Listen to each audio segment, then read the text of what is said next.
Blablacar a mis 10 ans avant de devenir la plateforme de covoiturage la plus utilisée dans le monde.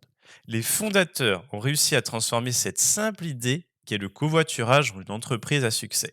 Et donc dans cet épisode, on va vraiment étudier tous les pivots, idées que Blablacar a mis en place pour atteindre finalement le Blablacar d'aujourd'hui. L'idée de Blablacar va survenir en décembre 2003 lorsque le premier fondateur de Blablacar, Frédéric, souhaite rejoindre sa famille en Vendée. Malheureusement, toutes les places de train sont prises. Aucun moyen de trouver une place pour rejoindre sa famille en Vendée. Frédéric ne pouvait absolument pas rater ces journées-là. Donc il supplia sa sœur de venir faire un grand détour par Paris pour le ramener en Vendée. Et en fait, sur le trajet, il aperçut son train au loin qui était en effet complet, mais autour de lui, toutes les voitures étaient quasi vides. Il n'y avait évidemment que le conducteur qui conduisait les voitures. Et c'est à ce moment-là que Frédéric se dit, mais il y a une alternative au train qui est le covoiturage. Toutes ces voitures partent de Paris et vont en Vendée, alors pourquoi on ne démocratiserait pas ça? Et c'est pendant 72 heures qu'il rechercha si des alternatives existaient, des moyens de covoiturer simplement, efficacement. Mais il ne trouvera strictement rien. Tous les sites étaient des forums où c'était très dur pour les conducteurs de prendre tous les passagers et pour les passagers de savoir les conducteurs qui allaient à bonne destination. Et c'est à ce moment-là que Frédéric vit l'opportunité qui était devant lui. C'est donc comme ça qu'il appela ses trois meilleurs amis pour commencer à développer la première version de Blablacar. La sécurité financière étant la priorité des associés, ils n'abandonnèrent pas leur travail, mais ils utilisèrent leurs nuits et week-ends pour participer au projet. Ainsi, il fallut un peu moins de 3 ans, donc vers 2006, pour que la première version de Blablacar voie le jour sous le nom de Commuto. Donc bien que le site a mis 3 ans à être développé, il était relativement simple. Les passagers spécifiaient leur trajet à une date précise et ça leur permettait de voir la liste des conducteurs qui faisaient ce trajet. Après réservation, les passagers payaient le conducteur directement dans la voiture et en espèces. Donc évidemment, pendant ces 3 ans, Frédéric et ses associés en ont profité pour en parler à toutes les personnes qu'ils rencontraient de leur plateforme et c'est ainsi qu'ils ont pu avoir une base d'utilisateurs de 1000 utilisateurs. Donc pour faire connaître la plateforme, à encore plus de monde, ils ont profité en fait des perturbations ferroviaires et en particulier des grèves de SNCF pour promouvoir leur plateforme. Donc la première fois qu'ils ont profité d'une grève SNCF, ils ont fait des communiqués de presse et ça a tellement intéressé, la presse que le fondateur Frédéric a été invité à la télévision, à la radio et il y a eu au moins 500 articles de presse autour de la nouvelle plateforme Blablacar. Et donc, ils ont répété cette stratégie à chaque grève de la SNCF. Et donc, comme vous doutez, ça va faire beaucoup de coups de communication par an. Il n'y avait pas que les perturbations ferroviaires, ils ont aussi profité des perturbations aériennes.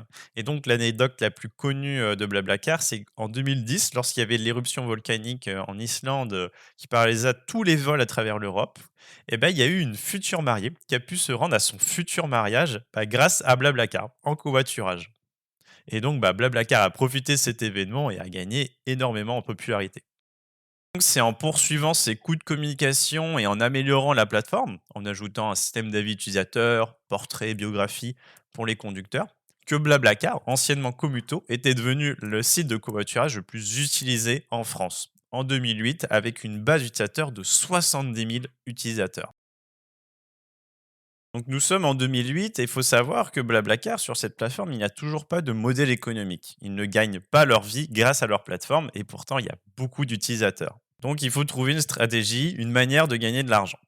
Et donc ce qui a été décidé, c'est que en fait l'équipe Blablacar va vendre des plateformes de covoiturage à des grands groupes pour permettre aux employés de ces grands groupes de covoiturer pour aller au travail ensemble. Et en même temps, la plateforme, Commuto va continuer d'exister pour les particuliers et différents modèles économiques vont être essayés, jusqu'à trouver celui qui fera décoller la plateforme d'un point de vue, croissance utilisateur et croissance économique. Et donc en ce qui concerne cette vente de plateformes, à des grands groupes, ils ont commencé en 2009 et ils ont pu avoir des clients comme IKEA, Carrefour ou les hôpitaux de Marseille. Ils ont persévéré jusqu'en 2011 jusqu'à convaincre à peu près 200 entreprises. Il faut savoir que les revenus étaient assez importants, mais que chaque entreprise demandait beaucoup de temps, beaucoup de ressources et beaucoup de personnalisation. Et en fait, à chaque fois qu'il y avait une plateforme qui était mise en place, elle était totalement différente d'un autre grand groupe. Et donc, ça avait un problème de scalabilité, de passage à l'échelle, parce qu'en continuant comme ça, ils allaient survivre, mais ils n'allaient pas exploser d'un point de vue économique. Donc, il fallait persévérer sur la plateforme qui était destinée aux particuliers. Et donc, en ce qui concerne le modèle pour les particuliers, il y a eu quand même beaucoup de cheminement. Il faut savoir qu'ils ont fait 6 pivots, 6 changements de modèle économique en 5 ans pour arriver au bon modèle économique qu'on connaît aujourd'hui. Donc, le premier modèle économique qui a été mis en place, c'était le modèle premium. Donc, les membres premium avaient leur poste positionné en premier dans les résultats de recherche et ils recevaient un SMS à chaque fois qu'un passager avait une question à leur poser. Donc le problème de cette méthode, c'est que ça crée un certain sentiment d'inégalité entre les membres de la plateforme et c'était pas si viable d'un point de vue économique. Donc le deuxième modèle économique qui a été testé, c'était le forfait mensuel. Et là, le vrai problème, c'est que sur Blablacar, il y a des membres qui l'utilisent quelques fois dans l'année et d'autres qui l'utilisent plusieurs fois par semaine. Donc il était impossible de concevoir un abonnement équitable pour tous. Le troisième modèle économique exploré, c'était le modèle des publicités. Alors là, le plus gros problème, c'est que Blablacar, ça a besoin de la confiance des utilisateurs, des membres de la plateforme. Mettre des publicités, ça enlevait cette confiance. Les publicités pouvaient communiquer les données personnelles des membres à des fins commerciales et c'était pas ce que Blablacar voulait dans sa plateforme. Le quatrième modèle économique qui a été testé, c'est celui du pont téléphonique. Donc les conducteurs pouvaient choisir de cacher leur numéro de téléphone et les passagers, pour les joindre, devaient passer par ce pont téléphonique. Donc les frais étaient partagés entre l'opérateur téléphonique, la plateforme du pont téléphonique et Blablacar. Donc c'est vrai que ce système, à part qu'il soit pas très, pas très vendeur, il était en plus pas très fiable parce qu'il y avait aucune garantie que le conducteur décroche aux appels. Et de plus, on sait tous que le réseau téléphonique est propre à chaque pays et ça empêchait l'expansion, une facile expansion de la plateforme dans différents pays. Et le cinquième et l'avant-dernier modèle économique, c'était celui de l'agenda événementiel. Donc il permettait en fait à des organisateurs de concerts, de festivals, ou même à des particuliers de créer une page web afin que les participants puissent voir tous les points de départ et d'arrivée et ainsi décider de voyager ensemble. Donc ce modèle a plutôt bien fonctionné et est resté pendant plusieurs années, mais il nécessitait quand même beaucoup de travail en aval et beaucoup de modération de contenu. Donc il y avait un faible retour sur investissement, bien que ça marchait.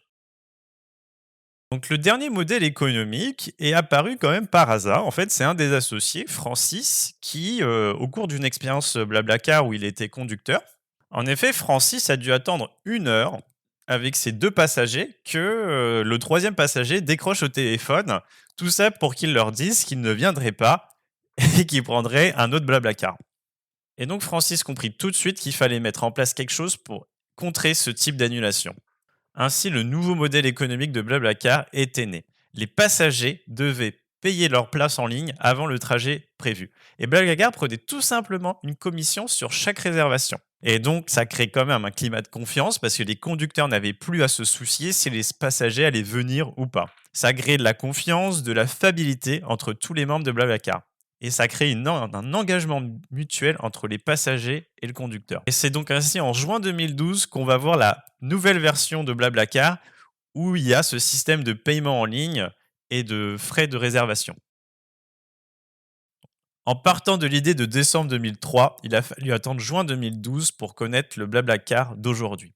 Mais aujourd'hui, Blablacar réunit désormais 35 millions de membres dans 22 pays différents et continue d'être la référence en termes de covoiturage. Mais ce qu'on va retenir principalement de l'aventure de Blablacar, c'est qu'il faut savoir repérer et saisir les opportunités.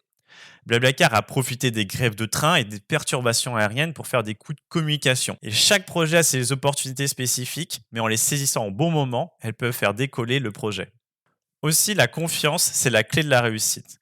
Si Blablacar est devenu et reste encore un succès, c'est bien grâce à la confiance que l'entreprise a su transmettre à travers la plateforme. La confiance est un élément crucial dans tout projet. Elle peut tant bien être dans le design du site, son modèle économique ou la manière de communiquer de l'entreprise. Mais ce qu'on retient le plus de Blablacar, c'est ces 6 pivots en 5 ans. Il faut savoir reconnaître l'échec comme étape du processus d'apprentissage et prendre le risque d'échouer pour innover avec succès. J'espère que ce podcast vous aura plu. N'hésitez pas à le partager et à nous suivre sur Spotify pour être tenu au courant des prochains podcasts. Et n'hésitez pas à nous suivre sur LinkedIn, sur Louis Thébault ou Joïne Papin pour être tenu au courant des prochains podcasts, des articles ou bien